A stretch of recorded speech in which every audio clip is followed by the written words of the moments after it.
మీ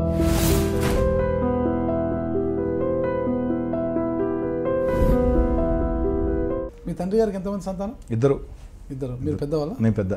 second Giridhar Reddy. ఏం చేస్తున్నారు ఆయన? చెన్నైలో ఉంటారు.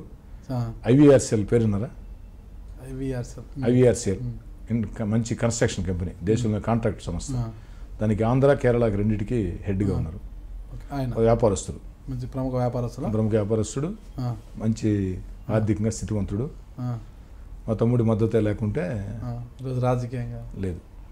ఈరోజు పర్వాలేదు. కోటంరెడ్డి గారు నాడు విద్యార్థి నాయకుడిగా మళ్ళీ రాజకీయాల్లోకి వచ్చినాక ఒక బజాజ్ స్కూటర్లో టుక్ టుక్ టుక్ టుక్ అని తిరుగుతున్న కోటంరెడ్డి ఈరోజు ఖరీదైన కార్లలో తిరుగుతున్నాడు. ఏం కారు తిరిగేది అంటున్నారు.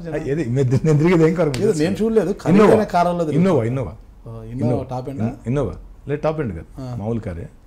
నెలకు 44,000 నా దాంట్లో డ్యూ కడతా ఉంటాం. కంతులో తీసుకున్నారా?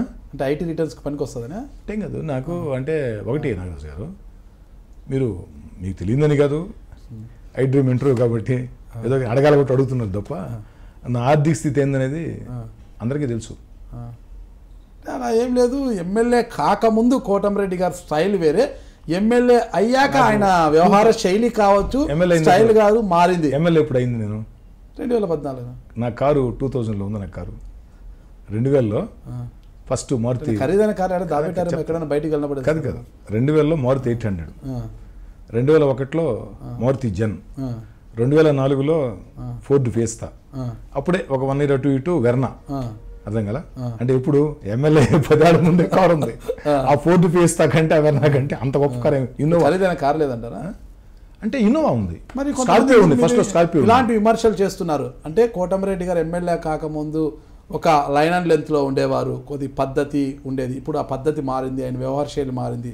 సమస్యను సృష్టించేది ఆయనే, ఆ సమస్యను పరిష్కరిస్తున్నట్లు నటిస్తూ కొంత లాభం పొందేది ఆయనే అని విమర్శలు కూడా చేస్తున్నారు. అంటే రాజకీయ పరిస్థితుల విమర్శలు అంటే నా మీద చెప్పేదానికి ఏమీ లేవు కాబట్టి ఏదో సృష్టించవచ్చు.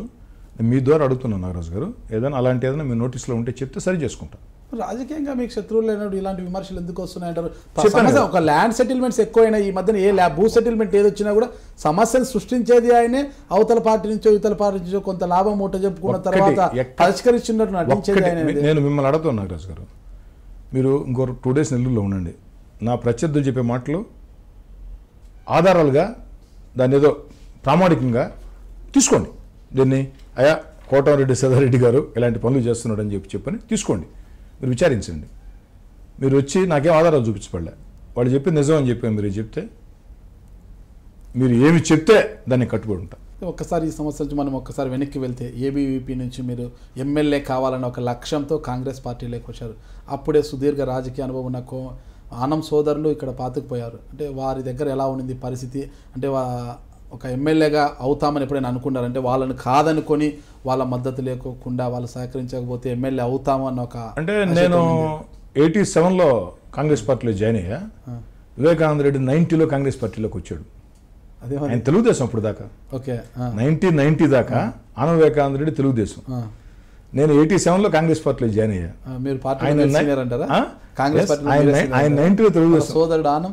అదే ఆయన 90లో కాంగ్రెస్లోకి వచ్చాడు. 91లో రామనారాయణ రెడ్డి కాంగ్రెస్ పార్టీలోకి వచ్చాడు టీడీపీ నుంచి.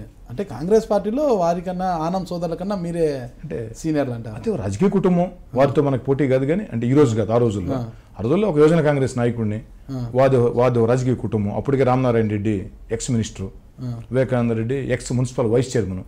పెద్ద రాజకీయ కుటుంబం. వాళ్ళ తండ్రి మంత్రి ఏ సుబ్బారెడ్డి గారు చాలా పెద్ద నాయకులు. అంటే వారితో నాకు పోటీ కాదు. కానీ అంటే అట కాకుండా స్థాయి సంబంధం లేకుండా సీనియారిటీ ఎత్తుకుంటే కాంగ్రెస్లో నేను సీనియర్ని వాళ్ళకంటే.